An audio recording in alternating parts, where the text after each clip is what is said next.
Muy buenos días, queridos hermanos. En esta ocasión voy a comenzar con un estudio sobre el tema de la ley, en vista de que he escuchado una presentación pero muy limitada del estudio, me parece que inclinada a una perspectiva teológica, desde luego, del neomesianismo.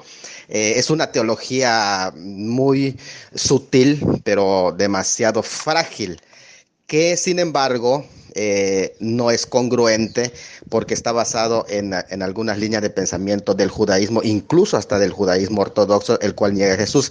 Es decir, que siguiendo esa línea de pensamiento, al final no es congruente, porque lo congruente es posteriormente negar a Jesús, negar incluso todos los conceptos del Nuevo Testamento y poco a poco irse inclinando solamente hacia una doctrina de retroceso hacia el Antiguo Testamento, y sin embargo se basa en algunas premisas de que ellos se tienen completamente la verdad porque vienen del judaísmo, cosa que es una falacia. ¿Por qué razón?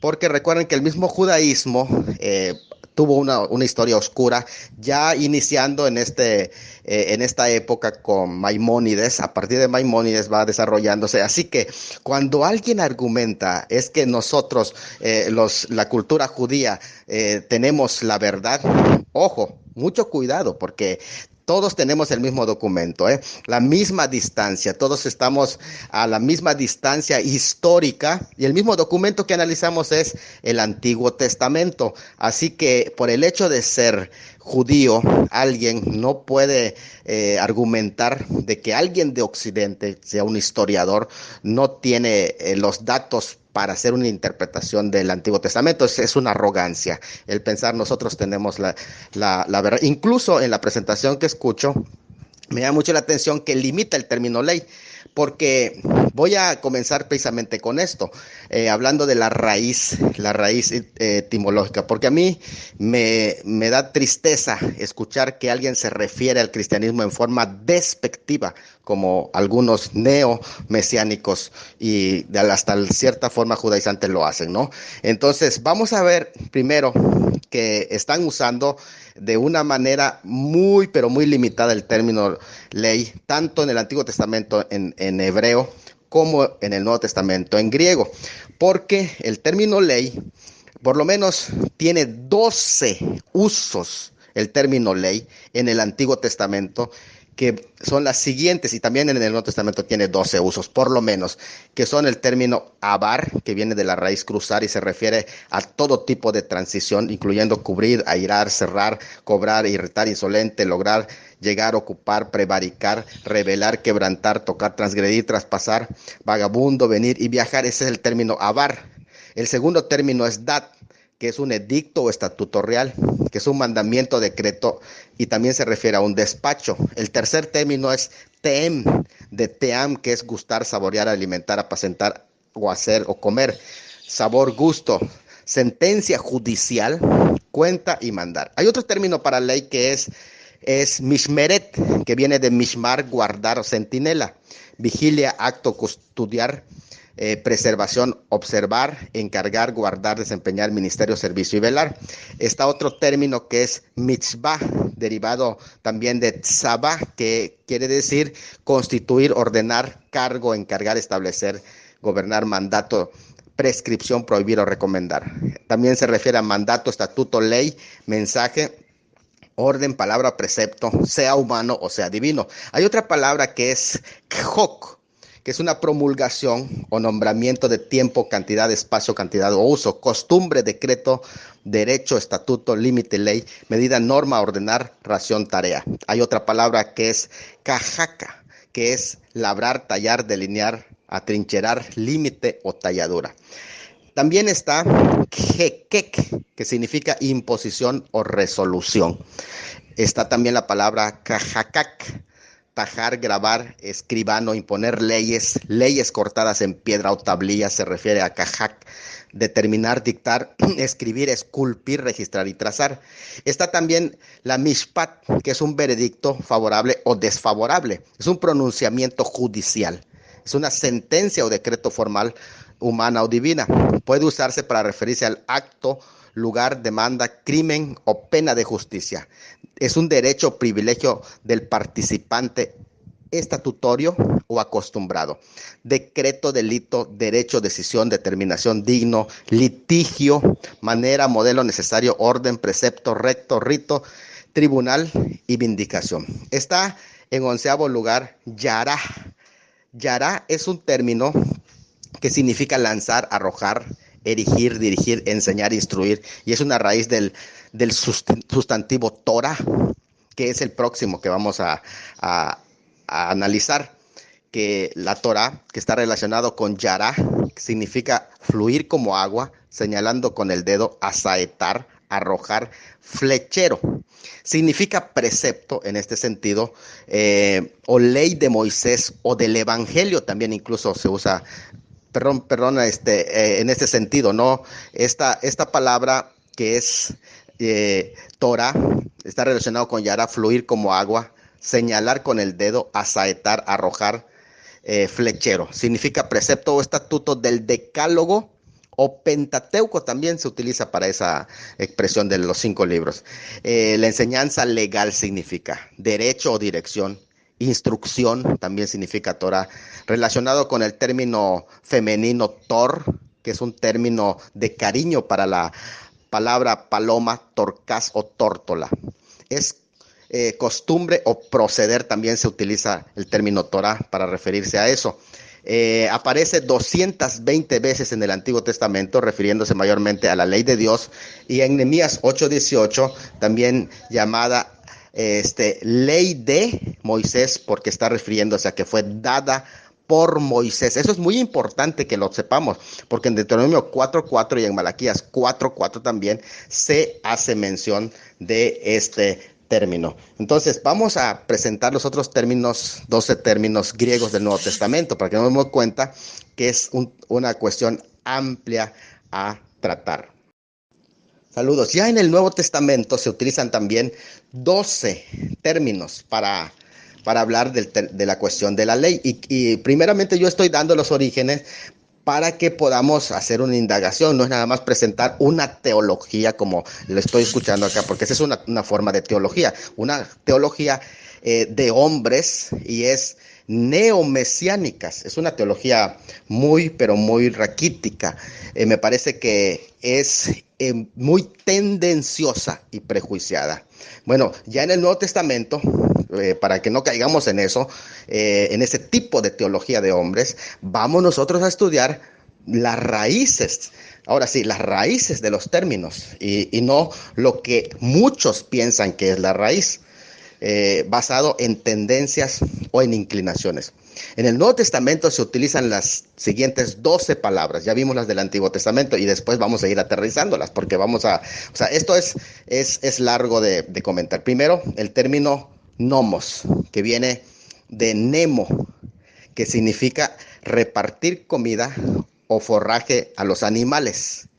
Es la ley mediante la idea del uso prescriptivo. Es principio o ley de Moisés, o también puede referirse a la ley del Evangelio. Está relacionado con el vocablo nemo, que es dividir o distribuir. Su significado, aquello que es asignado, evolucionando así su uso, costumbre, ley prescrita por costumbre o por estatuto, en esos dos sentidos. El término griego que aquí se utiliza también viene de ethos, que es costumbre, que ya alguien ya ha dicho, se mantuvo para hablar de la ley no escrita, pero también como nomos. En tanto, esta expresión ya posteriormente nomos vino a ser el nombre establecido para la ley. Por lo tanto, empezó a haber una distinción entre ethos, que es costumbre, y nomos, que fue prácticamente la ley establecida. Por tanto, decretaba ya nomos un estado. Se decretaba por un estado esa ley y era establecida como la norma para la administración de justicia. Por lo tanto, cuando se habla de nomos, estamos hablando de un sistema legal establecido y no de un ethos o costumbre. Ahora, La segunda palabra después de nomos, que ya contrastamos con etos, es en nomos, que se traduce bajo la ley en 1 Corintios 9:21, que significa una ley legítima de una asamblea, como en Hechos 19:39. La frase bajo la ley, que literalmente significa en ley son dos palabras por separado, no como anomos, que quiere decir sin ley, que es una sola palabra. Entonces, aquí en el término anomos, que es la tercera palabra, porque dice en nomos es una cosa, y aquí es anomos. Anomos viene de a, que sin, en el sentido de privatización, que quiere decir no tiene, y nomos, literalmente sin ley. Es usado como un adjetivo cuando se refiere no sujeto a la ley judía, un gentil impío o malo, transgresor de la ley o un inicuo en 1 Corintios 9:21. 4 veces aparece esta palabra, pero también es usado como adverbio que cuando se utiliza sin ley han pecado. En Romanos 12:12 aparece 2 veces esta palabra, que es anomos. Significa en ausencia de alguna ley revelada, específicamente como la ley del Sinaí. Sin ley también perecerán, indica que la inexistencia de tal ley no impedirá su condenación. Luego encontramos otra palabra que es anomía, que es iniquidad, maldad, se traduce infracción de la ley en 1 Juan 3:3. Literalmente, practicar anomía no significa infracción de la ley, sino rechazo de la ley misma. Es decir, no que quebrantó la ley, sino que rechazó flagrantemente la ley. Es decir, es una rebelión en contra de la voluntad conocida de Dios para establecer su propia ley. Eso es anomía. Luego está el término paranomeo. Paranomeo es un verbo compuesto de la proposición para, que es cerca o próximo, y nomos, que es ley. Significa ser puesto a la ley o transgredido, quebrantar la ley en Hechos 23:3. Nomotetes es otra expresión que es dador de la ley, que aparece en Santiago 4:12. También está nomodidáscalos, que es de nomos ley, y didáscalos doctor, maestro o instructor, que es lo mismo que allá aparece como un maestro de la ley, expositor de la ley judía, un rabí o un doctor de la ley, como en Lucas 5:17 y 1 Timoteo 1:7. Está también la palabra nomotesía, que es colocar, poner, denotar legislación y promulgación de la ley. Pero también está nomoteteo, que es el verbo que se usa intransitivamente, que significa hacer leyes, ser provisto de leyes o recibir leyes, ordenar por ley o establecer, en Hebreos 7:11 y 8:6. Es un término legal, como hemos visto. Nomikos, de nomos ley, que significa o pertenecer a la ley legal ceremonial, experto de la ley mosaica e intérprete. Se tradujo como acerca de la ley en Tito 3:9, describiendo así las discusiones sobre las leyes ceremoniales. Poieo, que es hacer, poner, practicar, prestar, procurar, producir, ejecutar, ejercer, encaminar, encender, infringir, ganar o llevar. Y el número 12 es heteros, que literalmente significa otra ley o ley diferente, según Romanos 7:21 y 7:23 aparece. Entonces voy a dar a continuación el origen del término desde el hebreo hasta el griego en el próximo audio. Muy bien, después de ver los 12 términos hebreos y los 12 términos griegos en el uso del Nuevo Testamento, nos damos cuenta que el término ley tiene varios sentidos y entonces nosotros necesitamos saber cuál es el término que se usa en cada uno de los pasajes que se interpretan.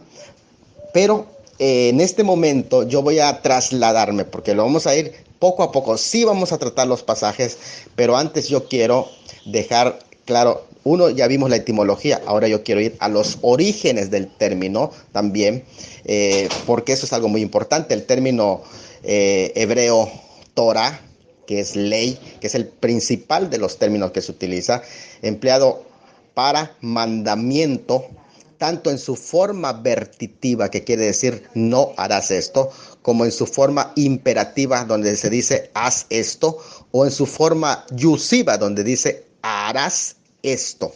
Porque es interesante esos tres conceptos. Se trata de un orden impartida por una persona de mayor autoridad, ya sea en la esfera espiritual como Dios, en la esfera legal como un rey, un juez o ancianos, o en la esfera familiar incluso, ya sea por un padre o una madre. También es necesario saber que ese término se usa para referirse sí a una ley impartida por una autoridad, pero a un subalterno, es decir, a un súbdito, a un siervo o a un hijo. Sean estos mandamientos prohibitivos o sean positivos, dependiendo de la manera en que están narradas. Algunos atribuyen su origen de esta palabra al círculo familiar, refiriéndose a la educación dada por su padre a los hijos, ¿verdad? Teniendo un origen así casero, como por ejemplo en Proverbios 31:26, cuando Lemuel habla de los mandamientos de su madre. En el sentido de estipulación establecida, abarca la dimensión de la esfera real como una declaración del rey, o también puede ser la esfera sacerdotal, refiriéndose a una obligación cúltica establecida previamente. Muy temprano se usó para lo que más tarde se conocería como la jurisprudencia o la ley causística. Cuando hablamos de la ley causística, estamos hablando de casos que se juzgaban en específicos y que no estaban contemplados en los términos generales de la ley. Bueno, pero más que nada allí se refiere a la jurisprudencia, que ojo con ese uso, porque es un uso muy amplio, y cuando hablamos de jurisprudencia estamos hablando precisamente del concepto legal de la ley de Moisés. Vamos a la historia arqueológica de ese término, porque existe material legal arqueológica sumeria, cuya datación procede del tiempo de la promulgación de la ley en Sinaí, y que son datos proporcionados por investigadores como A. Goetz o E. Gerstenberger o Albrecht. Esos tres investigadores. Por lo tanto, aquí tenemos que tener mucho cuidado cuando se dice, es que en la costumbre judía, es que sí, pero ¿qué historiador avala ese término? Porque el hecho de que se es judío no significa que no tiene los mismos datos en los que se investiga como historiadores. Tienes que recurrir a los mismos datos. Entonces tú no te puedes inventar, aunque seas judío, no te puedes inventar una costumbre. Estamos a la misma distancia, tenemos los mismos documentos históricos a investigar. No pongas como superior tu investigación por el hecho de ser judío o por el hecho de seguir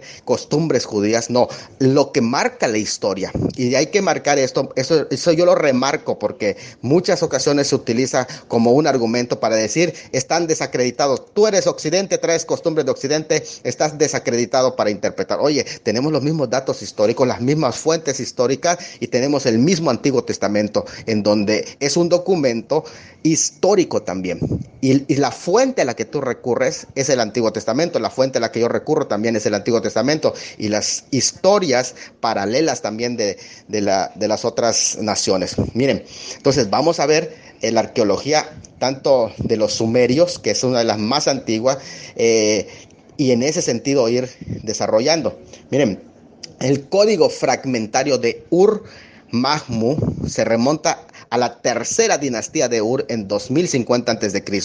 Estamos hablando de la época de Abraham, con un preámbulo para la mayoría de los códigos de naturaleza causística. Y ahí se menciona el código también sumerio de Lipit Itztar, datado hasta 1850 a.C., y tiene un preámbulo y un epílogo sobre el tema de la ley. También se habla del código acadigo de la ciudad de Esnuna, de la época de Dadusa en 1800 a.C., y contiene un preámbulo también acerca de la ley. El código de Hammurabi, que originado alrededor de 1700 a.C., que es el primer código descubierto en el cercano oriente, pero no es el más antiguo, como hemos visto, hay otros más. Tiene un preámbulo y un epílogo sobre el tema de la ley. Las leyes asirias de la época de Tiglat-Pileser de 1100 a.C., con un preámbulo y un epílogo. Sus enfoques es draconiano, con muchos detalles sobre el matrimonio, las leyes de matrimonio, ¿no? Las leyes hititas de la época de Hattusililis III de 1280 a.C. establece una diferencia entre las leyes que todavía estaban en vigencia y otras ya anticuadas. Y también tenemos el testimonio de no se ha descubierto el cuerpo de leyes egipcias, pero sí material legal, especialmente sobre el tema del matrimonio. Entonces, no sé, se puede de alguna manera notar en todos esos documentos arqueológicos el establecimiento de una diferencia entre el grupo de leyes que están en vigencia y otras ya que se le llaman anticuadas. Asimismo, se destaca la similitud de los casos tratados o asuntos a la vez que contienen diferencias en detalles menores. Además, ya se conoce material legal como contratos, procedimientos judiciales y otros. Otra característica es el estilo causístico empleado en esos códigos, es decir, de casos, excepciones que aparecen, excepto en leyes neobabilónicas que los usa solo en subsecciones de la misma ley. Es comparable al de la gran cantidad de material usado en el Antiguo Testamento. Por eso es que usamos el término que estamos hablando de la historia del término ley.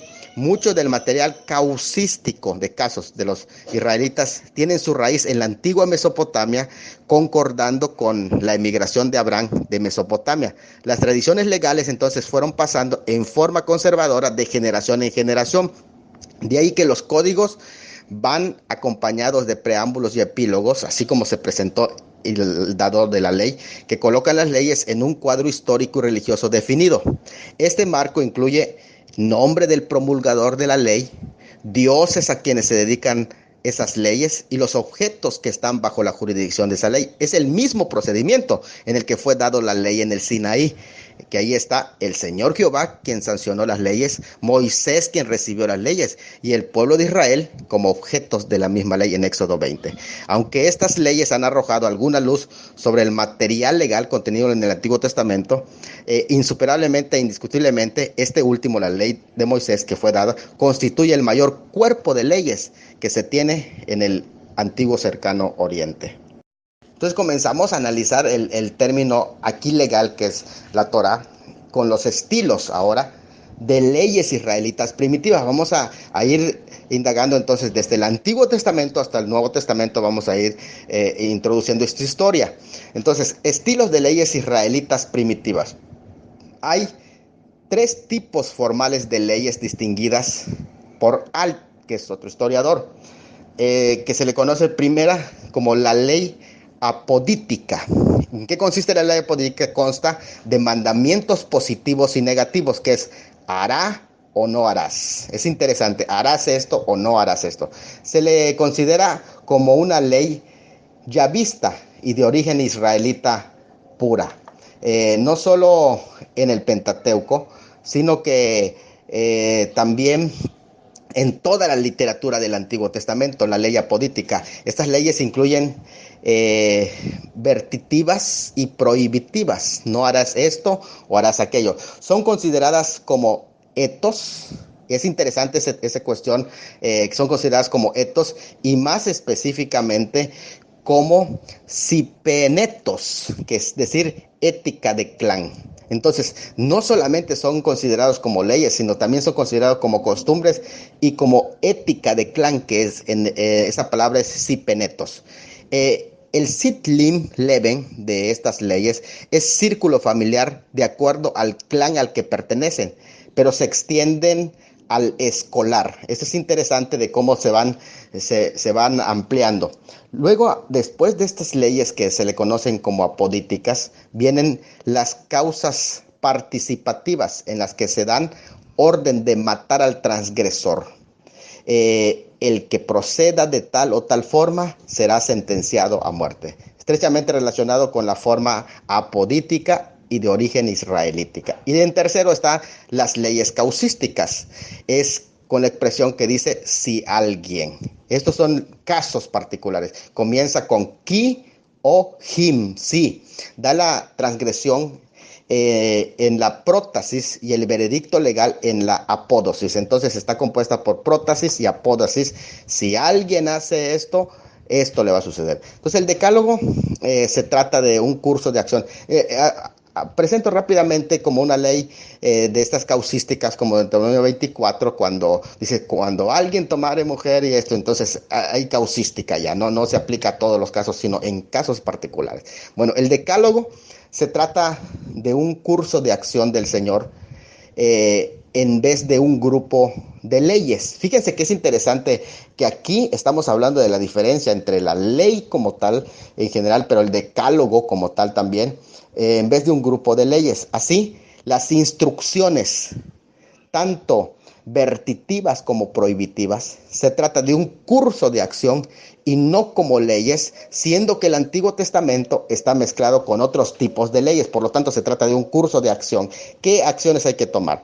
Son instrucciones legales, pero a veces las leyes están mezcladas con material querigmático, es decir, de predicación, como en Éxodo 20, 26 al 27, que es de naturaleza religiosa y no tienen nada en común con el material legal, sobre todo porque en las disposiciones vertitivas y prohibitivas no se prescriben castigo alguno, como en el caso de las leyes causísticas, que son diferentes. En el Antiguo Testamento, el material causístico o de jurisprudencia, que así se llama, se designa como mishpat en Éxodo 21:1. Estos son veredictos de jueces que se convirtieron en ejemplos legales que debían seguir los jueces posteriores. Así se convirtió en una ley consuetudinaria. Entonces, la presencia de la ley en los códigos no habla de su origen en la promulgación de dichos códigos, sino que se les consideró como ejemplos legales típicos que debían de seguirse. Entonces constituyen jurisprudencia sobre la base de la ley consuetudinaria, usando como ejemplo para la solución de casos civiles. De ahí que se llama la causística. Bueno, es allí que esa palabra Torah la usa la Septuaginta. Cuando se viene la traducción, la Septuaginta ofrece las siguientes traducciones para ley, que es Torah, como la traduce como nomos, como ley o regla, pero también Torah la traduce como nominos, de acuerdo con la ley, y la traduce como entolé, que es mandar, mandamiento u orden, y también la traduce como prostargma, que es orden, mandamiento, mandato o requerimiento. Entonces vemos los diferentes usos que hace la Septuaginta de la palabra Torah según sea el contexto o el caso en donde se menciona el término Torah. Entonces, no nos referimos aquí entonces a las leyes del pensamiento, leyes científicas o leyes de la naturaleza, sino a la ley como norma del ser humano y su relación con Dios. En este sentido, la norma puede ser constitutiva en la naturaleza propia de cada ser, en su creación original, la condición del hombre a imagen de Dios, y refleja nítidamente esta norma en su conducta. Pero con su caída el hombre debe encontrar esta norma en la revelación de Dios que reciba. Entonces la perfección de esta norma es la salvación del hombre, porque es volver de nuevo al plan original. Pero también se usa en forma perceptiva por la ley de un supremo receptor o legislador, que es decir, que hay alguien que la está dictando, natural en la conciencia, ¿sí? Y escrita en 2 tablas también, en Deuteronomio 5 hasta llegar a 613 prescripciones. Pero también hay una tercera forma, que puede ser declarativa, es decir, a quienes se les declara o quiénes son los objetos que deben de cumplir conscientemente para que una ley obligue en concreto a una persona. Debe ser suficientemente promulgada y que haga conocer a los sujetos a quienes afecta. Esto es muy importante. Debe especificar una ley, quién la promulga, cómo se aplica y a quiénes se aplica. Esto es muy importante porque si la ley declara a quiénes son los sujetos, como lo dice en Éxodo, al pueblo de Israel, esa es una cuestión legal que se está entregando. Los términos justicia, transgresión, juez, juicio, pacto, condenación, son términos judiciales legales y que se aplican a esas personas.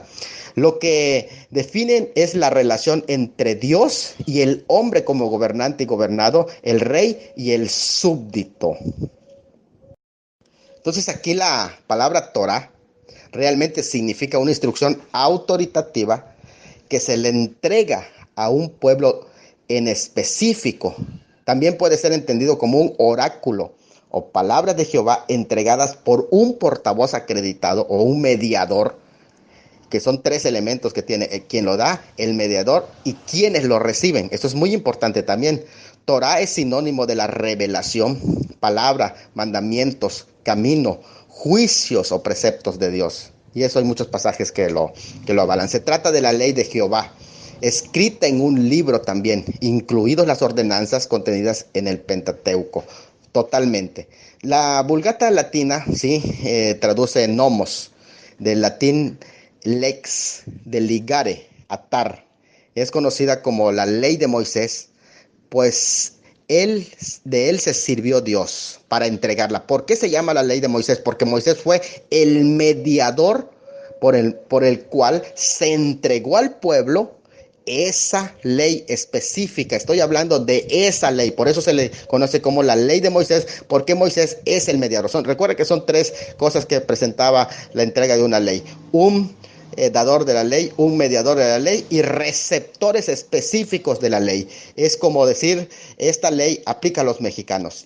Es decir, porque está hablando de una jurisprudencia aquí en lo que es el territorio mexicano, pero que no le aplica a los estadounidenses, o esta ley se le aplica a los estadounidenses o a los extranjeros, etcétera, ¿no? Entonces, muy importante eso. Los estatutos dados en Sinaí son la constitución del Estado teocrático. Estas leyes regulaban el culto y salvaguardaban el derecho de los hombres, inspiraban la conducta individual, prescribían los sacrificios y las fiestas, dados al mismo tiempo que los 10 mandamientos. El primer comentario y ampliación de la ley fue dado 38 años más tarde, con la erección del tabernáculo, después de que se dio los 10 mandamientos, con la repetición de la ley de Moisés en la nueva generación, en el Deuteronomio, que debería dar paso de ser nómadas a la introducción a la tierra prometida. Por lo tanto, en esos dos periodos se entregan la ley. Ahora, vamos a entrar en el uso del término griego, del término nomos, porque ya vimos cómo se utiliza del Antiguo Testamento y la traducción nomos. Entonces, miren, comenzamos con esta historia porque es muy importante también que la sepamos, para que vayamos conociendo este uso. Sé que es un poco técnico, pero es importante, no nos dejemos incautar por lo que alguien diga, y que a veces lo dicen con una autoridad del cual no conocen realmente, o hay cierta manipulación o inclinación o tendenciosas con doctrinas humanas.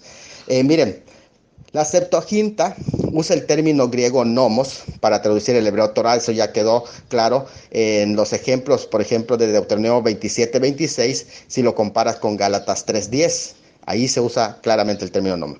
El griego clásico, la palabra nomos, significa un código legislativo o un mandamiento legal de dicho código, una norma de conducta impuesta por una autoridad competente bajo amenaza de sanción en caso de desobediencia.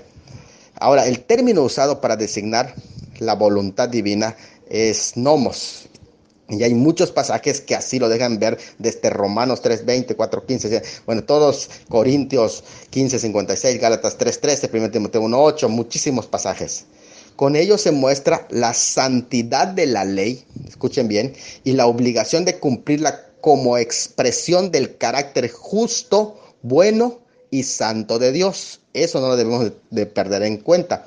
Pero el sentido general que expresa es un principio general relacionado con la ley, al periodo entre la transgresión de Adán y la promulgación de la ley, del cual se le llama que los que sin ley pecaron.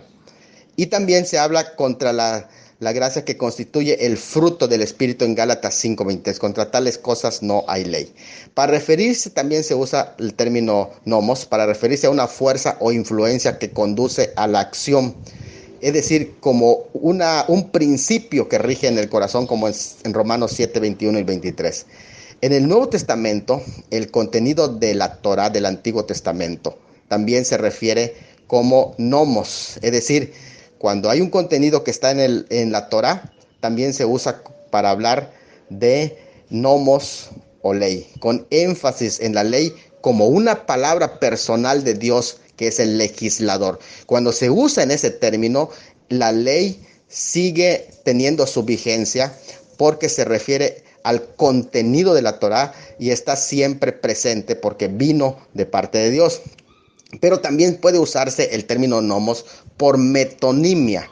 ¿Qué quiere decir metonimia? Es una comparación y se refiere a los libros que contienen la ley, que a veces cuando dice nomos, traducida de Torah, a veces se refiere por metonimia a el Pentateuco. Entonces no tiene solamente un uso, porque a veces se refiere al Pentateuco y ahí se refiere al Pentateuco en Mateo 5:17, en 12:5, en Lucas 16:16, en Romanos 3:21, en Gálatas 3:10. Cuando habla de esa ley por metonimia, por identificación, se refiere al Pentateuco en esos pasajes. Incluso hay en 1 Corintios 14:21 y otro. Es decir, en un sentido más inclusivo, es un título alternativo para referirse a todas las escrituras. Cuando se habla, por ejemplo, de la Tanaj, de todo el Antiguo Testamento. En forma más amplia, se refiere a la totalidad del Antiguo Testamento. Entonces, también cuando hablas de ley, por eso es importante saber ¿qué estás diciendo cuando me estás diciendo ley? ¿A qué te estás refiriendo? Entonces es importante porque puede ser que te estás refiriendo la ley a toda la Tanaj, es decir, todo el Antiguo Testamento, o tal vez solamente te estás refiriendo al Pentateuco, o te estás refiriendo a los 10 mandamientos, o te estás refiriendo a toda la ley, la ley de Dios, ¿verdad? Para hablar de la totalidad del Antiguo Testamento se usa la frase ley y los profetas también. En Mateo 5:17 se menciona eso, en Lucas 16:16 o en Romanos 3:21. Y hay una triple división mencionada en Lucas 24:44 para referirse al Antiguo Testamento, para la ley, los escritos y los profetas, en Lucas 24:44. Eso es muy interesante. Cuando se usa nomos con artículo determinado, la ley, fíjense, con un artículo que es cuando se usa nomos con ese artículo, la ley, se aplica a la totalidad del Antiguo Testamento y al Pentateuco. Entonces es importante entender cuando se habla de la ley.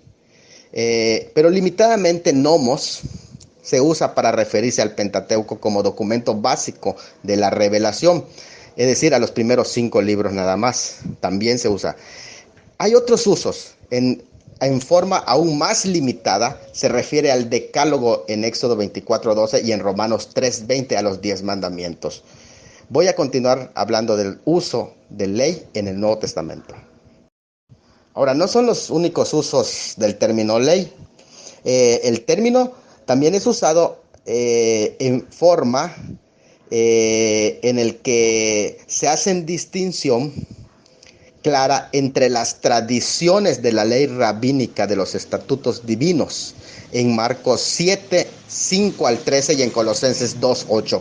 Allí se habla de la ley como distinción de las tradiciones de la ley, pero solo en esos pasajes Marcos 7:5-13 y Colosenses 2:8 se refiere. Entonces tenemos que entender cuándo se refiere a eso, pero el término también es usado en forma despectiva, fíjate, para indicar la posición de la persona que se fija en la ley y por tanto en las obras de la ley como manera de encontrar justificación y aceptación ante Dios. Y eso está claramente mostrado en Romanos 6:14-15 o en Gálatas 5:18 como una salvación por obras, por sus propias obras, del cual es un principio en el judaísmo, salvación por obras.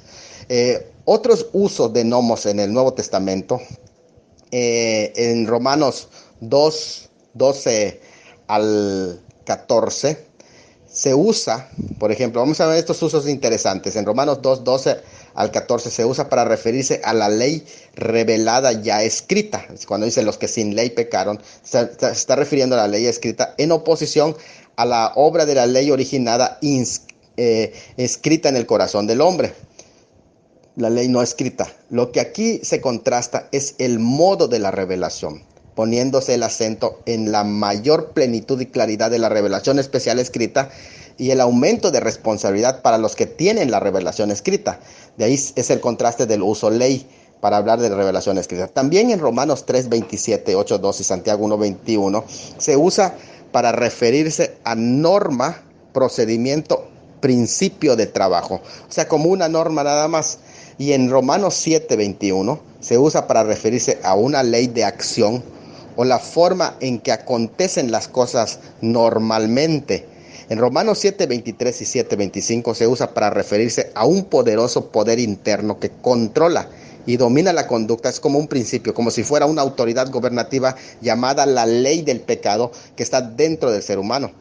Tal y como el término ley se usa en el sentido inclusivo para referirse a todo el Antiguo Testamento, y de igual manera el término ley de Moisés,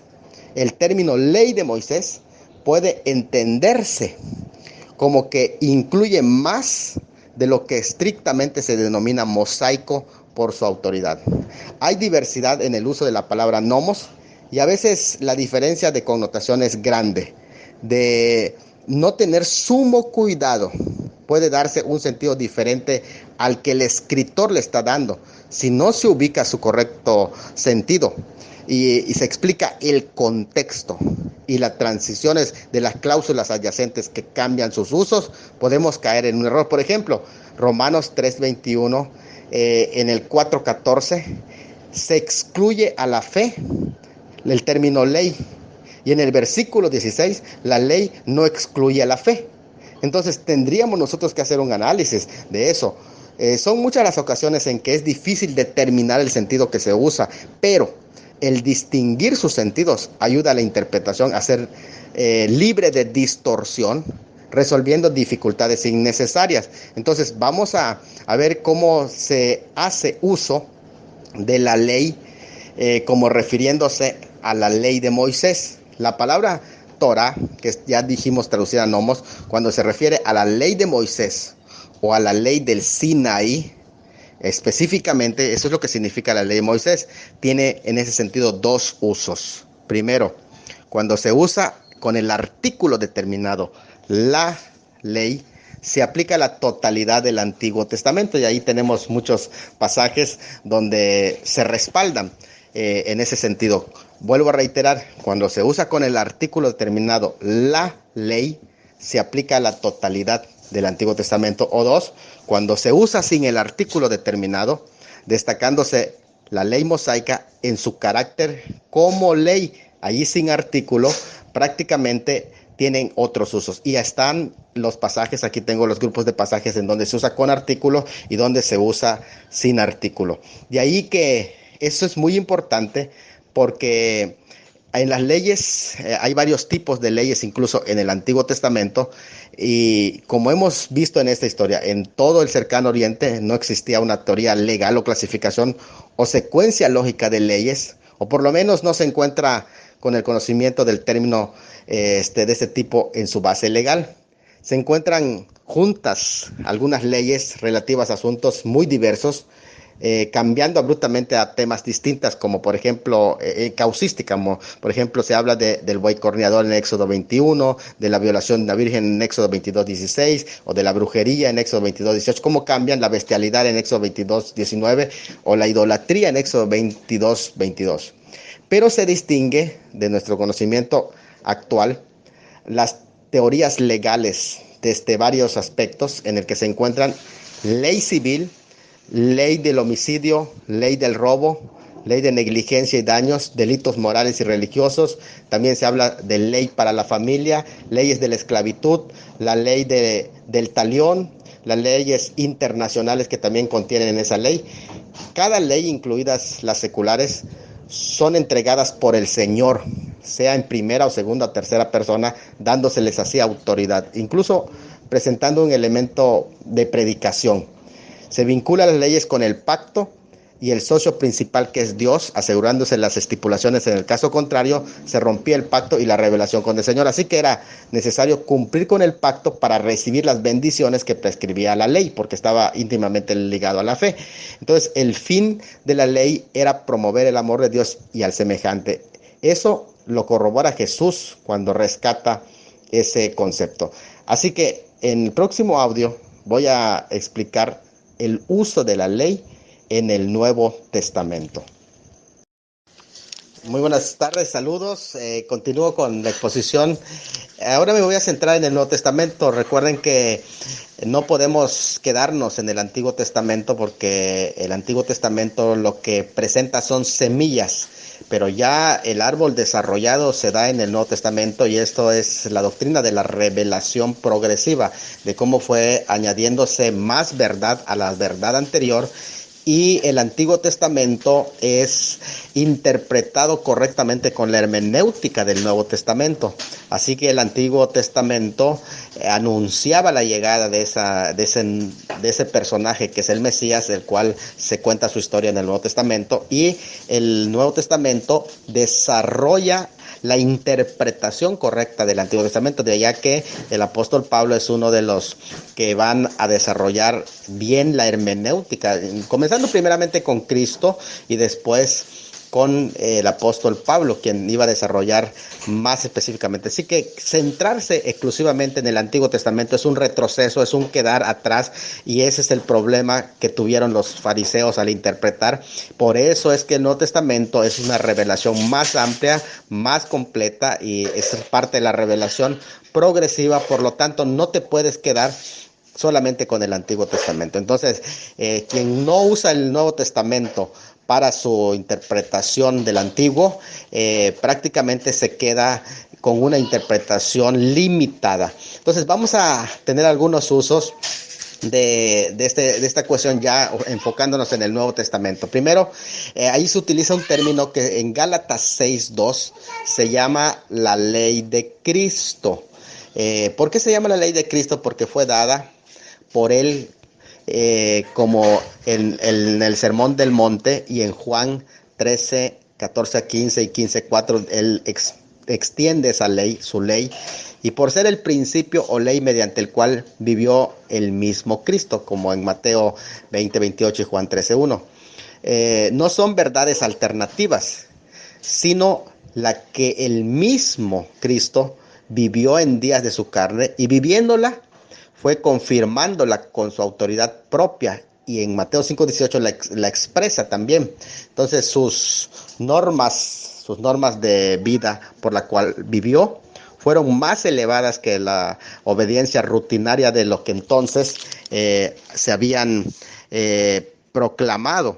En este sentido es muy interesante que fueron elevadas sobre la rutinaria forma vigente de la versión legal, norma que no anuló, sino encarnó en su carácter y vida propia, como lo dice Mateo 5:21 al 48, y le da el verdadero sentido de la ley. Esa es la hermenéutica del Nuevo Testamento, es darle en qué sentido tenían esa ley y cuál era su uso. Él se mostró superior a todas las posibles interpretaciones humanas de la ley, pues rayaban todas las interpretaciones humanas. Por eso yo hablo de interpretaciones humanas, porque todas esas leyes de interpretación humana rayaban en un legalismo superficial y en una forma externa de observar la ley. Lo que Cristo anula con eso es la parte ritual o ceremonial de la ley, pero rescata el espíritu, es decir, los principios que sí rigen la ley de Dios, que estaban en toda la Torá y en toda la Tanaj. Él rescata todos esos principios. Entonces, es interesante hablar de la ley de Cristo. Hay otro término que aparece en Romanos 3:27, que es la ley de la fe, que se refiere a un principio que exige solo fe por parte del hombre para ser salvo. Eso es la ley de la fe. Pero también hay otro término en Romanos 7:23 que dice la ley de mi mente, que es un principio que gobierna la naturaleza humana en virtud del nuevo nacimiento. Es interesante ese concepto de Romanos 7:23. También está la ley del pecado y de la muerte en Romanos 7:23 y 8:2, que es un principio mediante el cual el pecado ejerce su influencia y poder pese al deseo humano por lo recto. siendo así la muerte su efecto, que se llama eso la ley del pecado, que es un principio que inclina al hombre a pecar. Pero también está la ley de la libertad en Santiago 1:25 y Santiago 2:12 aparece ese término inclusivo en todas las escrituras. No se trata de una ley obligatoria impuesta desde afuera, sino encontrando una obediencia bien dispuesta a través del deseo y delicia del ser renovado, que está sometido a ella, considerando sus interioridades y deleitándose en sus enseñanzas, es decir, se va al interior, está bajo ley, que allá aparece en nomos, implicándose en ello unión y sumisión a Cristo. También está la ley real o la ley regia que aparece en Santiago 2:8. Me llama mucho la atención esa ley regia, que es la ley del amor, que es regia en la majestad de su poder, y es la ley que la que dependen todas las demás leyes, según Mateo 22:34. También está la ley del espíritu de vida en Romanos 8:2, que es un principio animador por medio del cual el Espíritu Santo actúa como impartidor de vida, según Juan 6:33. Ley de la justicia en Romanos 9:31, que es el principio presentado por la justicia como objeto y resultado de guardar la ley, particularmente hablando de la ley de Moisés en Gálatas 3:21, es la ley de justicia. La ley del mandamiento carnal, que aquí es interesante porque habla conforme a la descendencia. Cuando se dice ley del mandamiento carnal, está refiriéndose a la descendencia física o carnal. Es la ley concerniente al sacerdocio arónico, que designaba a hombres condicionados por las circunstancias y limitaciones de la carne. En hebreo se presenta en contraste con el sacerdocio de Cristo y el establecido bajo la ley mosaica, en relación con el acceso a Dios y la adoración en Hebreos 7:19, declarando incluso la abrogación del anterior mandamiento, introduciéndose una mejor esperanza basada en un nuevo pacto según Hebreos 8:6. Y pues nos vamos introduciendo ya prácticamente a conceptos del Nuevo Testamento, y quiero hacer mención primero de frases que se mencionan en el Nuevo Testamento, y los vamos a ir explicando para posteriormente ir hablando temáticas especiales sobre la ley y el pecado, la ley y el hombre, la ley y la gracia. Todos esos términos los vamos a ir explicando para que vayamos comprendiendo, pero primero voy a centrarme en frases. Hay una frase en Gálatas 5:13, cuando se dice toda la ley, en Gálatas 5:13, está refiriéndose a aceptar la circuncisión.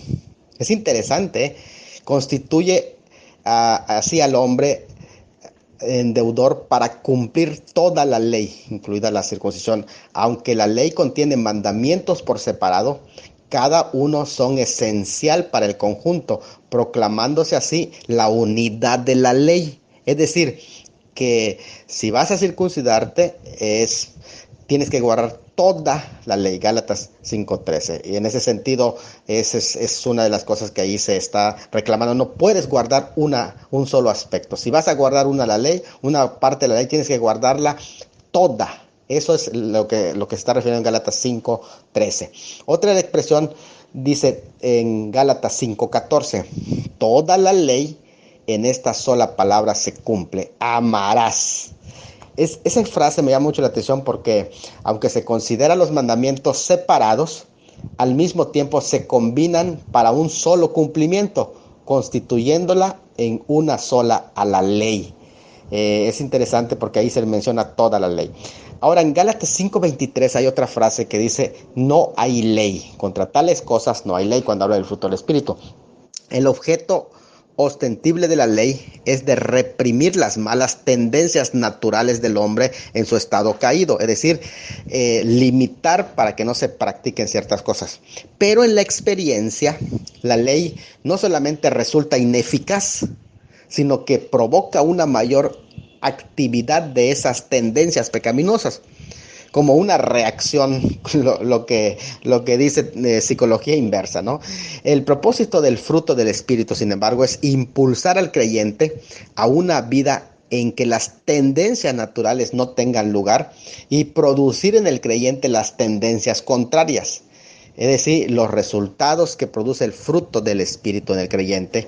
La ley no tiene nada que decir en contra. Por tanto, el creyente no solo no se encuentra bajo la ley, como lo dicen 5:18 de Gálatas, sino que la ley no haya lugar en su vida, en tanto que ahora está conducido por otra ley que es el Espíritu de Dios. Entonces, contra tales cosas no hay ley. ¿Por qué? Porque es producido por el Espíritu Santo, no por la ley. La ley no, ni siquiera lo puede producir. Ahora vamos. Otra frase en Romanos 8:3 dice, lo que es imposible para la ley. Interesante, porque Romanos 8:3 declara esa frase, con esa frase, la incapacidad de la ley. Se refiere a su debilidad, la debilidad, el punto débil de la ley, o lo que a la ley se le es imposible. No podría dar libertad de la condenación, ni tampoco puede impartir vida. Eso es lo que no puede hacer, la dice un Romanos 8:3. Hay otra frase que aparece en 1 Corintios 9:21, que es la frase bajo la ley. Es interesante porque ahí el término bajo, que es 1 Corintios 9:21, la palabra es una sola, que dice en nomos, en ley, bajo la ley o en ley, implicándose en ello unión y sumisión o sometimiento. Así que estar bajo la ley de Cristo es estar unido y sometido, porque lo mismo es estar, la misma forma que se usa jupó, que estar bajo la ley, es decir, sujeto o sometido a la ley, es lo mismo que se utiliza para decir que está bajo o sometido a Cristo, estar unido y sometido a Él, es estar en Cristo. Es la diferencia de estar bajo la ley y estar bajo Cristo. Ahora, el hombre, eso está en 1 Corintios 9:27. Hay otra parte que está en Gálatas 2:16 donde dice, el hombre no es justificado por las obras de la ley. Es interesante esta frase porque vamos a analizándola. El hombre no es justificado por obras de la ley, Gálatas 2:16. La ausencia del artículo antes de nomos, la ley, el hombre no es justificado por la ley antes de nomos, indica la afirmación de un principio. Es decir, el hombre no es justificado por obediencia a la ley. Entonces, por lo tanto, la evidencia contextual resulta lo que no se especifica en la frase. Está a la vista la ley de Moisés. A eso se está refiriendo.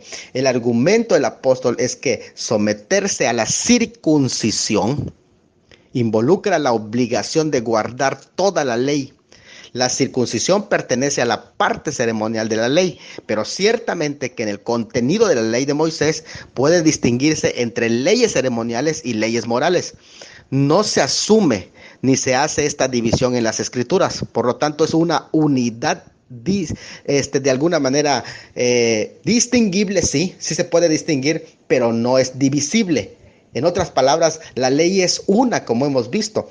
Por lo tanto, guardar una parte de la ley es querer guardarla toda. Tú no puedes guardar el sábado y no guardar los sacrificios. En realidad, aunque sí se distingue entre leyes ceremoniales y morales, en su unidad no se puede dividir, así como el alma y el espíritu no la puedes dividir, la puedes distinguir, sí. Entonces, la afirmación aquí que mantiene la libertad del creyente ante la ley de Moisés en su totalidad como medio de justificación, y esto nadie lo puede negar a menos que crea en la salvación por obras. En Romanos 3:21 hay otra frase que dice aparte de la ley. Esa frase aparte de la ley, Romanos 3:21, constituye la antítesis de una justicia basada en las obras bajo la ley que aparece en 1 Corintios 9:20 y Gálatas 3:23, Gálatas 4:4-5, 21, Efesios 2:15 y Romanos 4:16. Estar ubicado significa dentro de la economía mosaica. Cuando dice aparte de la ley, está diciendo aparte de la economía mosaica. Estar bajo la ley es estar ubicado dentro de la economía mosaica, es decir, dentro de la dispensación mosaica, que eso es lo que ahí se está implicando cuando dice estar bajo jupó. es un término también que se puede aplicar jurídicamente. Es decir, cuando tú estás bajo la ley de México, bajo la ley de los Estados Unidos, bajo la ley de un cierto país en específico. Específicamente en 1 Corintios 9:20 es considerado uno mismo obligado por las instituciones mosaicas. Por lo tanto, uno que se somete a esas instituciones está obligado a vivir bajo eso. La economía mosaica tuvo sanción y autoridad divina en el periodo en que estuvo en vigencia, según Romanos 5:13 y 5:20, Gálatas 3:17, 3:19 y 3:21. Hay otro término que aparece aquí que es muertos a la ley. Ahora ese es un término muy interesante porque en Romanos 7:4 al 6 aparece ese término, que estamos muertos a la ley. ¿A qué se refiere? A la ruptura del vínculo que nos une a la ley como manera de ser aceptado por Dios. Y eso está acorde con Gálatas 2:19.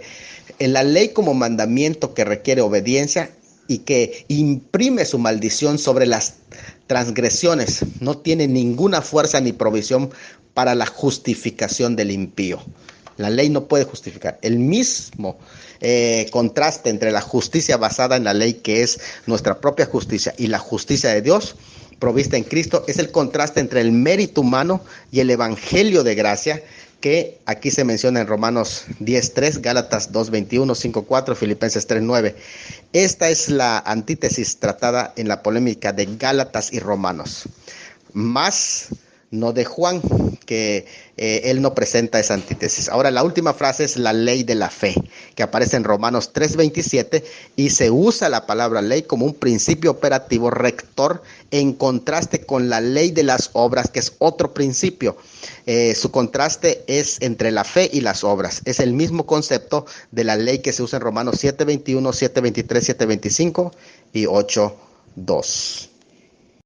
Bueno, pues aunque no es mi propósito en esta ocasión hablar de la ley con todos los detalles, porque esto lo he hecho en mi libro que se llama 10 pactos analizados. Analizamos también el pacto mosaico con lujo de detalle, con una serie de preguntas y respuestas también que damos allá.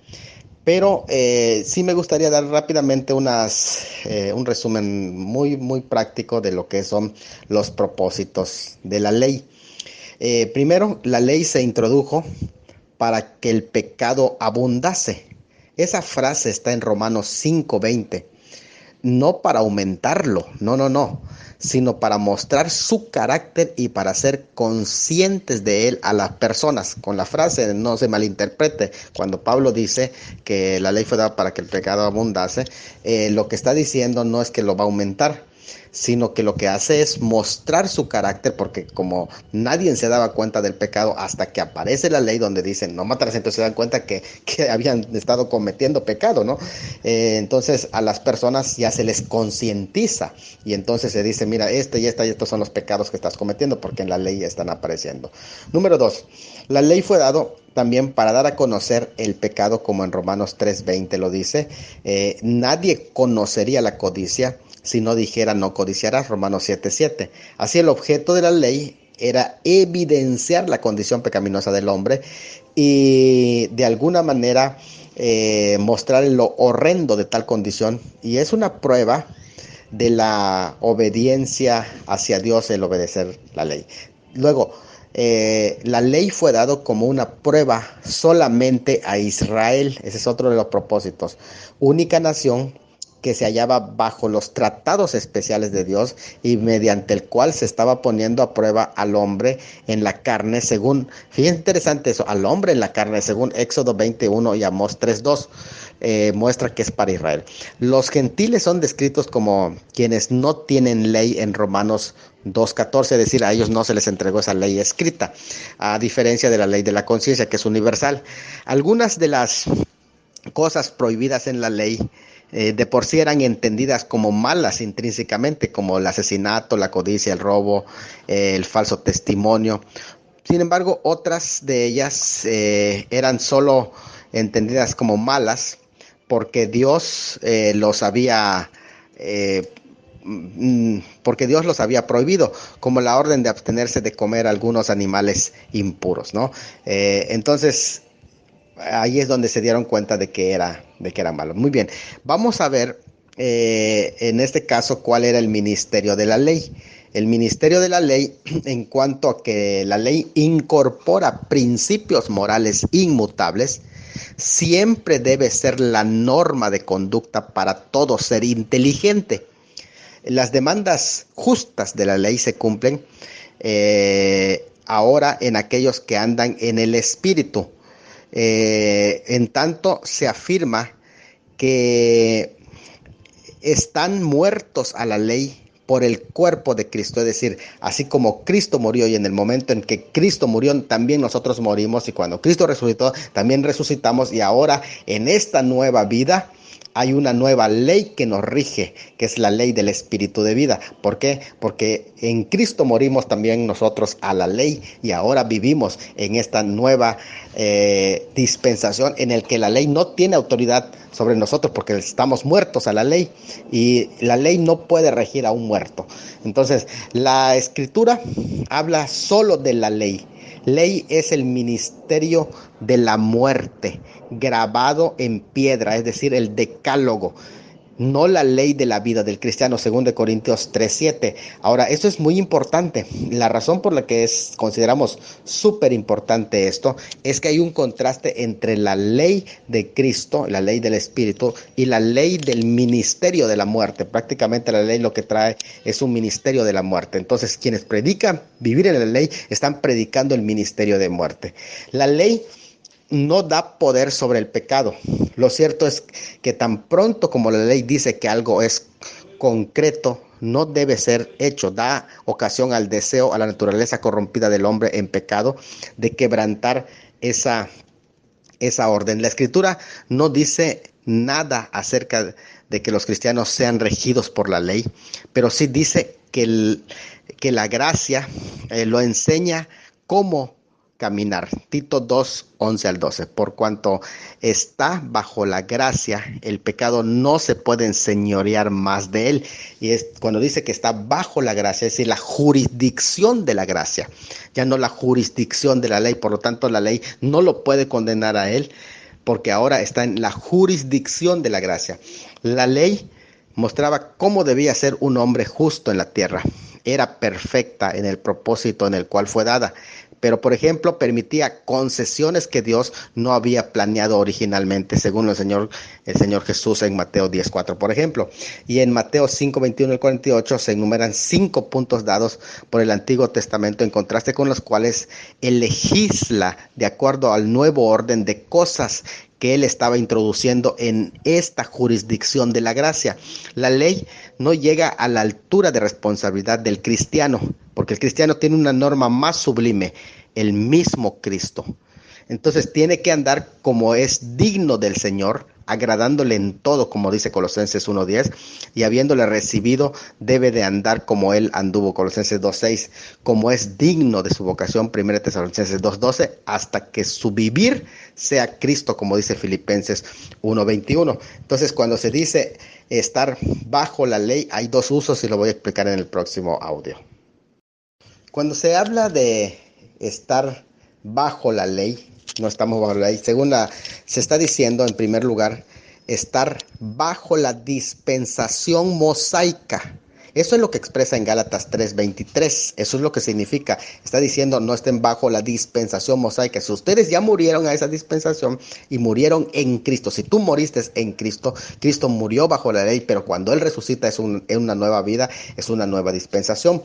Por lo tanto, estamos hablando de gente muerta. Tú no puedes aplicarle la ley a gente que ya está muerta. Y está muerta en Cristo, pero viva en otra dimensión, en otra época. Es decir, estás vivo en la gracia de Cristo. Bueno, otra forma del uso de la ley es hablar, cuando dice no estás bajo la ley, estás bajo legalismo, como sinónimo de obras de la ley, porque eso es interesante, el término obras de la ley.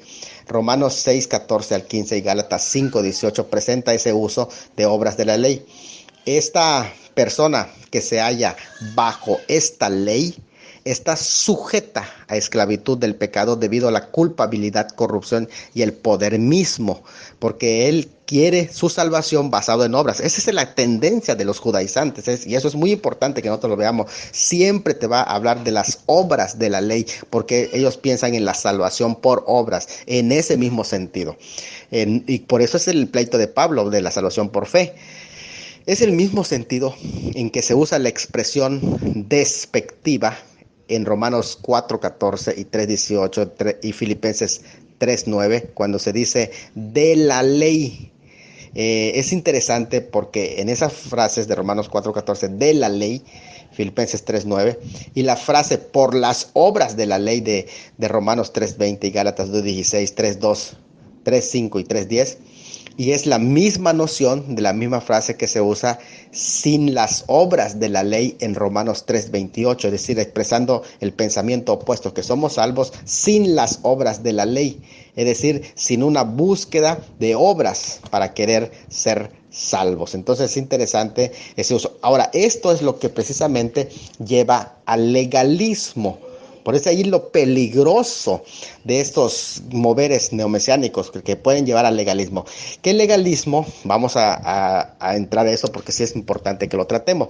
El legalismo es el sistema ético que hace de la ley norma de conducta moral del cristiano con el fin de alcanzar su salvación mediante la observancia de la ley. O a veces es la fe más la ley. Entonces los legalistas son en realidad neonominianos. ¿Qué quiere decir neonominianos? Neo, nuevo, nomos, ley, nueva ley. Es prácticamente están introduciendo una nueva ley en el que mezclan la ley. Es decir, ni siquiera son como los judíos, porque los judíos solamente tenían la ley y rechazan flagrantemente a Cristo. Y eso es congruente, rechazar a Cristo en el sentido de su teología. ¿Por qué? Porque ellos no aceptan a Cristo. Pero estos neonominianos están usando la ley más aparte Cristo, es decir, hay una mezcla entre la ley y Cristo, es como mezclar el agua y el aceite. Entonces, en ese sentido, el énfasis que estos hacen en la observancia de la ley se convierte en una obra. ¿Por qué? Porque no es suficiente Cristo y la ley de Cristo, sino que ahora ponen a Cristo más las obras de la ley, más bien que en el fruto y la evidencia de la fe que debe de ser el nacimiento normal de Cristo produciendo obras en nosotros. El legalismo acaba con la seguridad y con el gozo de la salvación. ¿Por qué? Porque entonces se convierte otra vez, es volver al Antiguo Testamento como un retroceso, de tal manera que se está buscando que se cuide, que se cumpla todas las leyes, en tanto en la gracia lo que hay es un principio de vida en el que no nos tienen que supervisar, sino que hay una seguridad y gozo de la salvación, tendiendo así a hacer la voluntad de Dios. Pero lo que tiende el legalismo es a crear una piedad excesivamente introspectiva. Eso es interesante. Entonces, claro, que hay que entender qué no es el legalismo, lo que no es el legalismo. Legalismo no es la obediencia a la ley expresada en los evangelios. ¿Por qué? En los evangelios se muestran en Juan 14:15 y Juan 14:21 que nosotros no estamos sin ley, vivimos obedeciendo la ley de Cristo, pero bajo el principio del Espíritu Santo que vive en nosotros y que nos impulsa a guardarlo, no bajo una supervisión. Dos, desear vivir una vida santa apartada del pecado. Eso no es legalismo, al contrario es santificación. 1 Tesalonicenses 4:3-8 lo dice. 3, procurar la santidad de Dios en nuestras vidas y en la iglesia no es legalismo, 2 Corintios 7:9. Detener las obras de la carne, como dice Colosenses 3:5, no es legalismo. Tomar en serio la ley moral de Dios como norma de vida y de conducta para cada uno de nosotros, como dice Romanos 13:8-10 y otros salmos, no es legalismo. Y legalismo no es decidir alejarse del mundo. Romanos 12:12, al contrario. Eso es tener una nueva mentalidad. Legalismo no es falta de discernimiento entre lo que agrada a Dios y lo que no agrada a Dios. Al contrario, eso es tener discernimiento. Lo que es legalismo y que tenemos que entender, legalismo entonces es atribuirle a ciertas prácticas piadosas efectos salvíficos. Es decir, si tú no practicas esto, tú no eres salvo. No guardas el sábado, no eres salvo. No guardas las fiestas judías, no eres salvo. Todavía te falta. Eso es legalismo, el cual atenta contra el sacrificio de Cristo en la cruz. Porque ¿cómo me puedes decir tú entonces, si estás mal, porque no estás guardando la ley, entonces tú no eres salvo? Es lo que te está diciendo, no eres salvo. Y si no eres salvo por eso, entonces quiere decir que eres salvo por guardar la ley y no por la fe en Cristo Jesús. Y eso lo rebate Juan 19:30, Hechos 15:1, Gálatas 2:16 y 21. Otra cosa que es legalismo es atribuirle efectos de santificación o de purificación interna a prácticas externas que hagamos. Por lo tanto, tanto Mateo 15:2 y otros textos van a quedar prácticamente como una expresión en el que dices, eres salvo, pero te falta guardar la ley. Ahora, atribuirle a ciertas prácticas efectos de merecimiento o para alcanzar el favor de Dios, eso es legalismo. Lucas 18:9 al 14, como por ejemplo decía ese que oraba, yo hago oración, esto, y iba ante el Señor y se le presentaba y le decía, en tanto el otro no lo hace.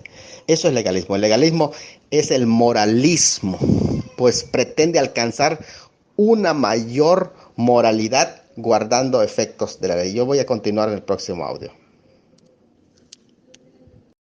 Luego de haber escudriñado lo que es legalismo y lo que no es legalismo, ahora hay que entender la ley ceremonial. La ley en la instauración de los sacrificios y fiestas era esencialmente tipológica, no lo olviden. Era tipológica, era sombra que se cumpliría en Cristo según Hebreos 10:1 al 2, Colosenses 2:16 al 17, siendo la ley el ayo que lleva a Cristo, como lo dice Gálatas 3:24. ¿Por qué el ayo?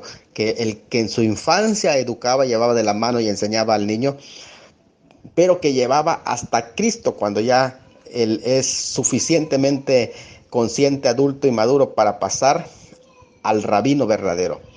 Porque de él, de Cristo, escribió Moisés. Así lo dice Juan 5:46. A fin de que seamos justificados por fe. De allí la expresión, porque el fin de la ley es Cristo, porque el fin de la ley era llevarnos a Cristo. A fin de que fuésemos justificados por fe. Pero venida la fe, ya no estamos bajo ayo. Entonces el querer, si el ayo es la ley, y su propósito era llevarnos a Cristo. Gálatas 3:25 dice que venido Cristo ya no estamos bajo ayo. Ahora el ayo era el maestro pedagogos, que enseñaba a los niños hasta la edad en el que se le entregaba al rabino. Pero venido el rabino, ya no tiene que seguir con el ayo. Ahora tiene que dejar el ayo y estar de la mano del rabino, que es el rabino es Cristo. Por lo tanto, ya no estamos bajo el ayo ya no es el que nos va a supervisar y nos va a ordenar, ahora es Cristo, y por lo tanto aquí estamos bajo otro rabino, ya no bajo el ayo. Si un judío convertido no está bajo el principio de la ley, mucho menos lo está un creyente procedente de la gentilidad, de los gentiles, a quien Dios jamás ha puesto bajo la ley. ¿Por qué? Porque a él no se le entregó la ley. Entonces, imagínense entonces el contraste. Vuelvo a reiterar, si para un judío convertido no es obligatorio, si él quiere lo puede hacer, por sus costumbres y todo, pero no está bajo ese principio, no está. Si él no está, ¿cuánto más un gentil? ¿Por qué? Porque la ley era el ayo hasta llevarnos a Cristo, pero ya ha venido Cristo, ya el ayo ya no tiene por qué someternos o enseñarnos o querer conducirnos. Entonces, esto nos lleva a la ley y el evangelio, que ese es otro de los puntos que vamos a ir tratando, la ley y el evangelio. Pablo expresa con una analogía que estamos libres de la ley, Romanos 7:6. Esa analogía que expresa es de una mujer que es gobernada por la ley, la ley del marido, mientras el marido vive. Pero una vez muerta es libre de esa ley. Tenemos un segundo marido, que Jesucristo, por cuya obra hemos muerto respecto al marido anterior, Romanos 7:4. Por el marido anterior, que es la ley. Por tanto, el primer marido no tiene autoridad sobre nosotros. ¿Por qué? Porque ya está muerto. Entonces, Romanos 7:1 al 3. Es interesante esto, ¿no? Que ya muerto es libre de la ley del marido. Entonces, la ley mosaica no es medio de salvación. Eso tiene que quedar muy claro. Romanos 3:28. Somos salvos sin obras de la ley. ¿Qué significa eso? Sin obras de la ley significa que Dios considera justo al pecador creyente y arrepentido sin tomar en cuenta su mérito o su buen cumplidor de la ley, o si no está cumpliendo la ley, pues ya tú no eres salvo. No. O su demérito, ya sea mal cumplidor de la ley. No se toma en cuenta su mérito o su demérito. Mérito es buen cumplidor de la ley, o demérito, mal cumplidor de la ley. No se toma en cuenta, solo se toma en cuenta para ser salvo la justificación por fe. Ahora, la ley mosaica no tiene poder para condenar al cristiano. Romanos 8:1. Eso es muy importante lo que dice ninguna condenación. En el sentido de ninguna es ni mucha condenación ni poca condenación para los que están en Cristo. Hay una unión vital del creyente con Jesús, que es muerto para nuestros pecados, pero resucitado para nuestra justificación. Romanos 4:25. Por lo tanto, no hay ninguna condenación legal para el creyente que ya está en Cristo Jesús. Entonces, esto nos lleva a la justificación por fe y la ley. ¿Cuál es el punto entre la justificación por fe y la justificación hay justificación por medio de la ley? Ahora, este punto es muy importante porque todos los modelos de judaización, yo lo digo así porque están derivados del judaísmo. Es importante saber que el judaísmo es una doctrina de salvación por obras. Y todos esos modelos de judaización también atentan contra una doctrina central del Nuevo Testamento, que es la justificación por fe. ¿Y cuál es la relación de la ley con la justificación por fe? Miren, la justificación por fe es una doctrina central del Evangelio que se basa en un concepto correcto de Dios como un soberano y legislador justo, en tanto el hombre como un súbdito del reino. Entonces es interesante entender este concepto. Un concepto falso del carácter y la ley de Dios lleva a un concepto falso de la justificación. La justicia es la perfecta obediencia a la ley de Dios, según Gálatas 2:10, Gálatas 3:10, Santiago 2:10, Gálatas 3:10 y Juan 7:19. Cosas que nadie cumple, dice. Si alguien lo cumple, no necesitaría a Cristo. Si tú cumples toda la ley, ¿para qué necesitas a Cristo? No necesitas a Cristo si eres cumplidor de la ley. En otras palabras, rechazas completamente a Cristo. ¿Y por qué? Porque el judaísmo lo rechaza, porque ellos dicen que ellos sí cumplen la ley y que no necesitan, por lo tanto, a Cristo. ¿Qué caso tiene tener a Cristo si tú eres cumplidor de la ley? Nadie, no tienes ninguna condenación, por lo tanto, tú no necesitas a Cristo.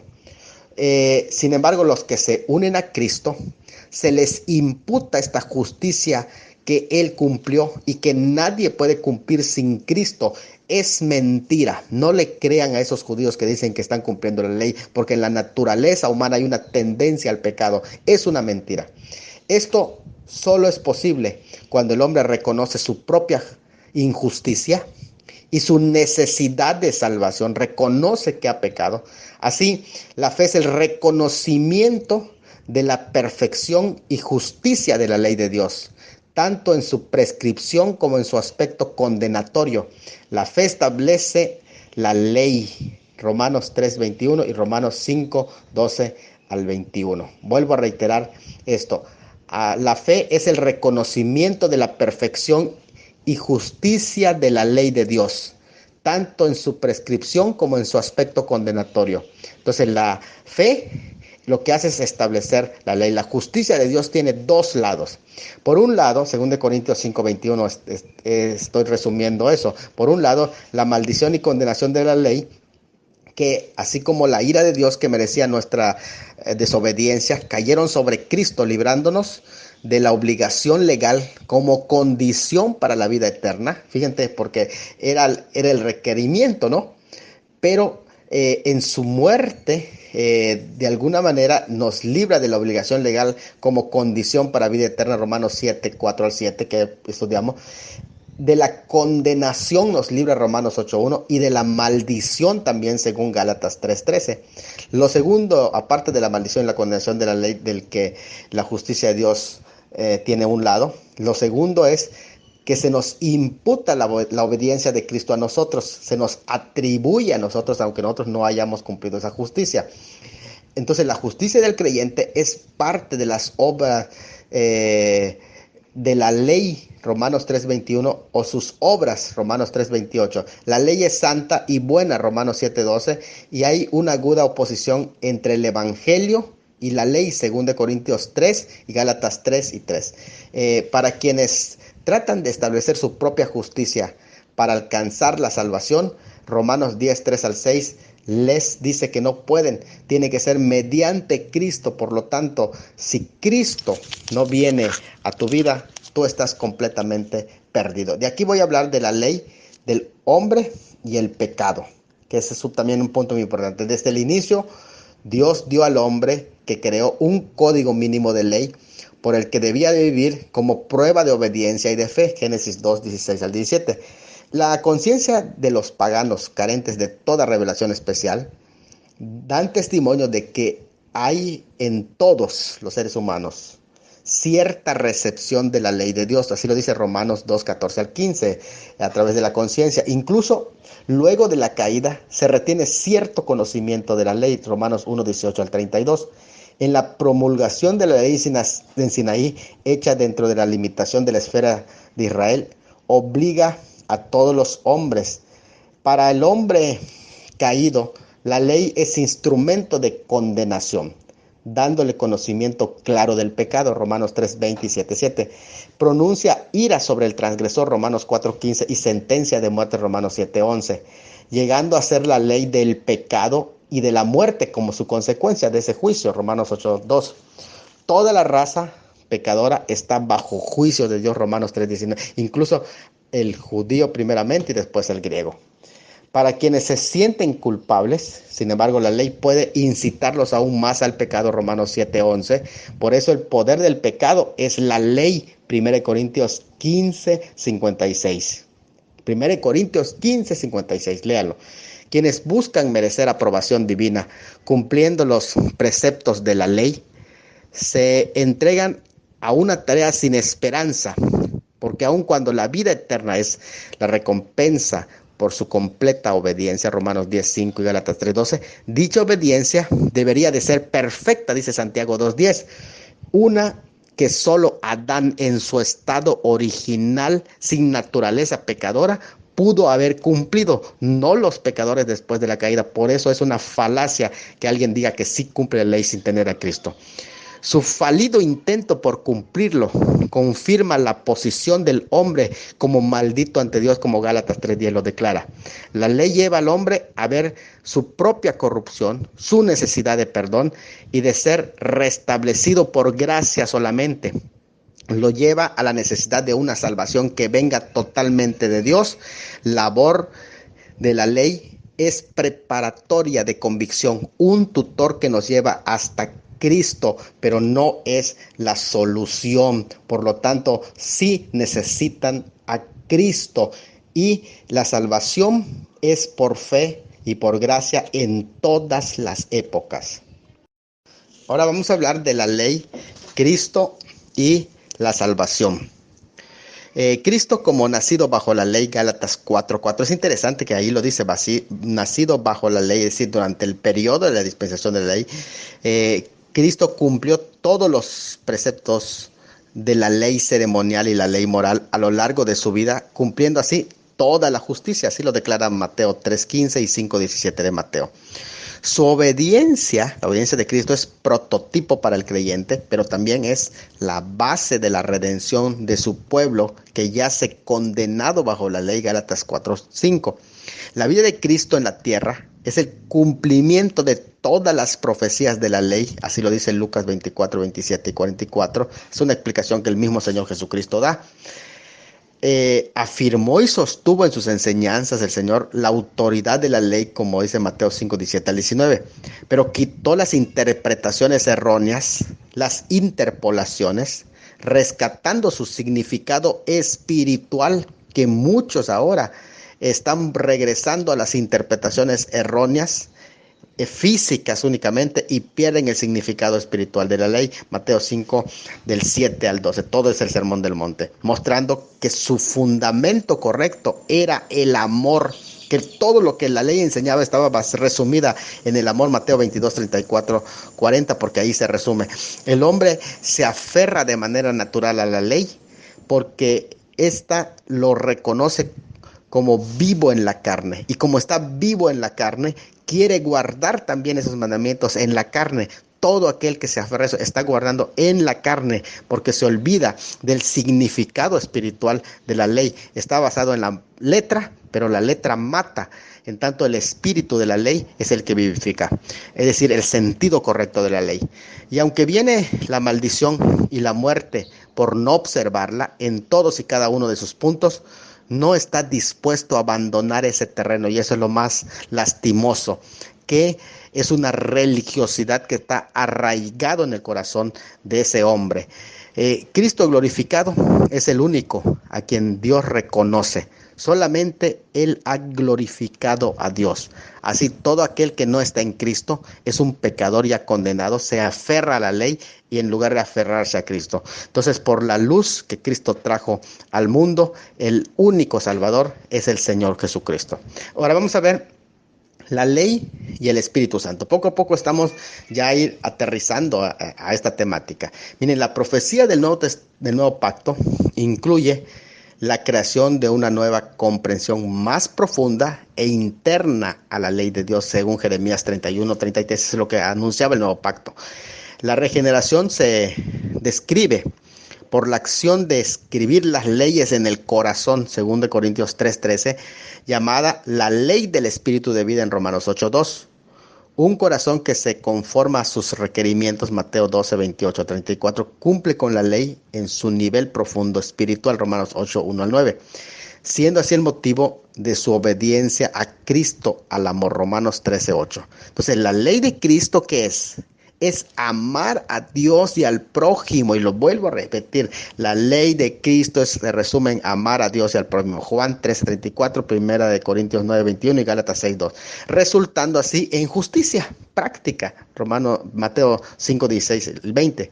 Jesús entonces no abroga la ley, sino la interpreta correctamente para sus discípulos. Mateo 5. Los apóstoles recuerdan los deberes cristianos en términos de la ley, por ejemplo, en Efesios 6:2, en Efesios 2:18, 1 Juan 5:3.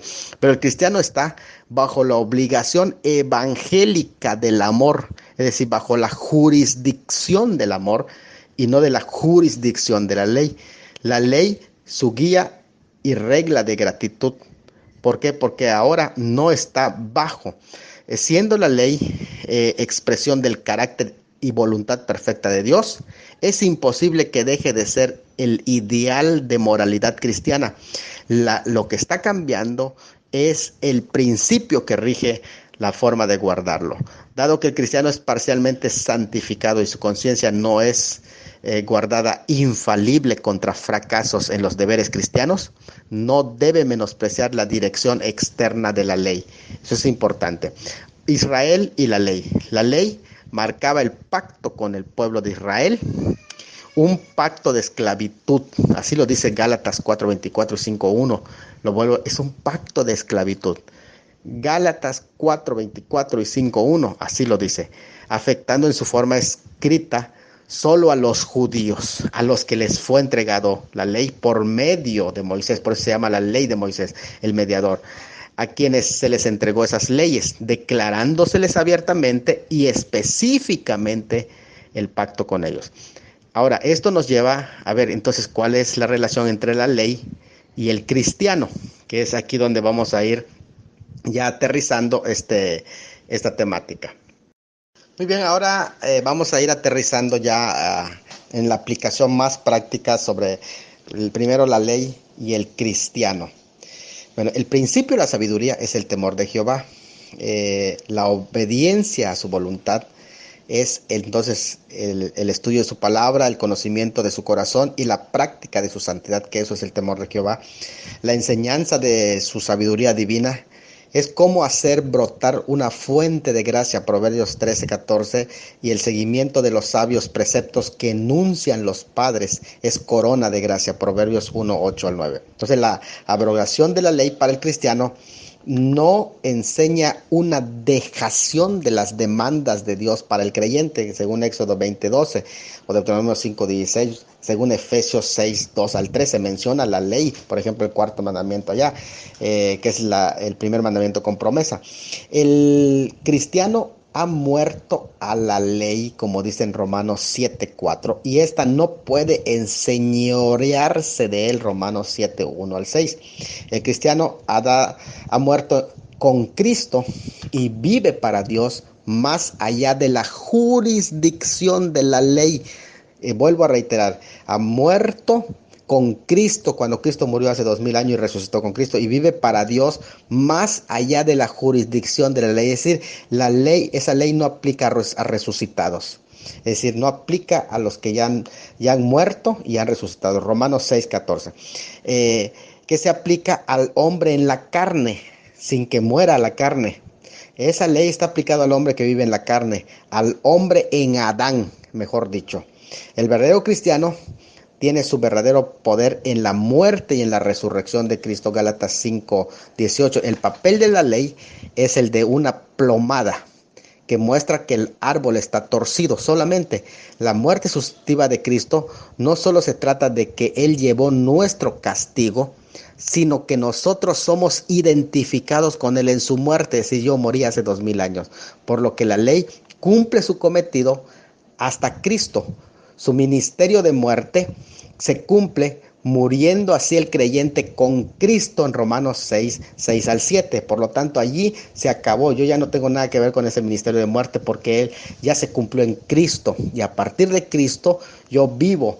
Así cuando Él resucitó, también yo resucité. De esta manera el creyente entra en una nueva esfera en el que la gracia y por el poder del Espíritu, en absoluto bajo el principio de la ley, no, a lo cual está muerto bajo ese principio, sino como un fruto de una nueva naturaleza al cual fue resucitado para vivir conforme a la voluntad de Dios. Y eso lo anuncia Romanos 8:23 como Gálatas 3:1-4:7.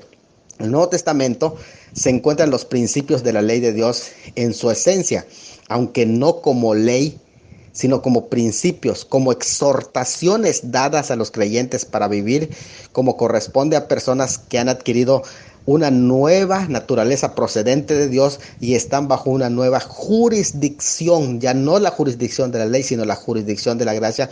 En Efesios 5:1 se muestran que hay prescripciones, sí, pero no como jurisdicción.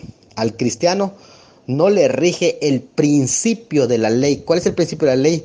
Haced estas cosas y viviréis, sino el principio de la gracia que dice, como es digno de la vocación con que fuisteis llamados, Efesios 4:1, siendo las obras fruto del Espíritu en el corazón del hombre muerto bajo el pecado y estando bajo la gracia, Efesios 2:10, Romanos 6:11-14.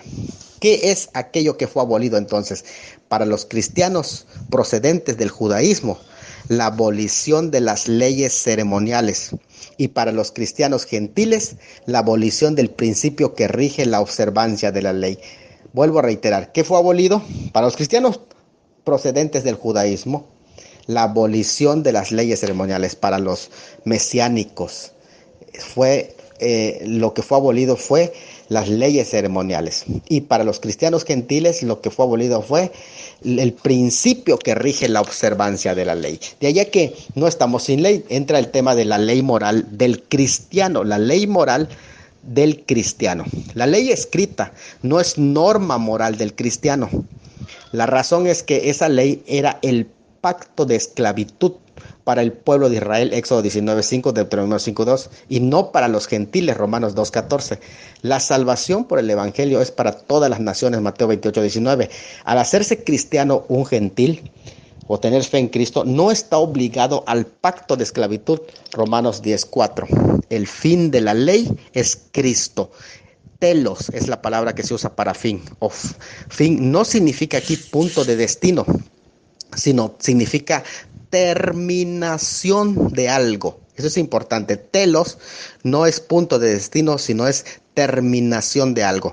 La ley no solo la ceremonial, porque la ley mosaica formaba un todo compacto, como lo he dicho en Gálatas 5:3-4 lo afirma. De ahora en adelante, la norma moral del cristiano es la ley de Cristo, 1 Corintios 9:20-21. Vuelvo a reiterar, no es que está sin ley el cristiano, no, ahora es la ley de Cristo el que nos rige. Es decir, estamos bajo la jurisdicción de Cristo. La ley es otro país, aquí estamos bajo la ley de Cristo. La ley mosaica representa otro país. Aunque yo no esté sujeto a la ley solo sujeta cuando obliga a decir cuánto ata. El cristiano no es autónomo o anomos sin ley, sino que es en nomos Christoi. Esto es muy interesante porque, vuelvo a reiterar esta frase, la ley solo sujeta cuando obliga, es decir, cuando ata. Eso es estar bajo la ley, cuando te obliga o te ata. El cristiano no es autónomo o anomo, que quiere decir sin ley, sino que es en nomos Christoi. ¿Cómo es el cristiano? Es en nomos Christoi, que quiere decir metido en la ley de Cristo, teniendo por ley a Cristo. Es decir, ¿quién es mi ley? Es Cristo, ya no la ley mosaica. Aquí es la decisión, o cambio a la ley mosaica o cambio a Cristo, o dejo a Cristo o abrazo la ley mosaica, no hay más. Es decir, sujeto a la voluntad de Cristo por las operaciones del Espíritu Santo. La ley de Cristo es un nuevo mandamiento según Juan 13:34-35. En ese mandamiento nuevo, Cristo está presente, es decir, subyacente en todo lo que por naturaleza es de la ley, Romanos 2:14. Por ello, el cristiano no puede practicar el pecado. 1 de Juan 3:4-10. La vida habituada al pecado en la práctica se refleja una falsa profesión de fe.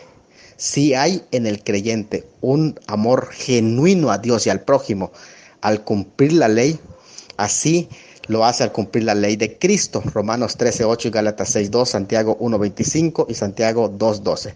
La ley de la libertad cumplirá todos los aspectos positivos de la ley y aún los va a rebasar por ese amor. Para el creyente no hay obligación sino devoción, es decir, total consagración, Romanos 12:1. No se le exige obras de la ley, sino fruto. Y Gálatas 5:22-23. Y contra tales cosas no hay ley. Las buenas obras son producto de la nueva creación en Cristo Jesús, y eso lo describe 2 Corintios 5:17 y Efesios 2:10.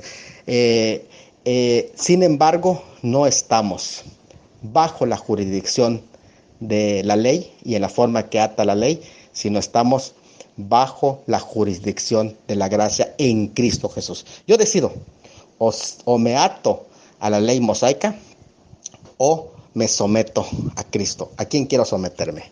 Que Dios los bendiga.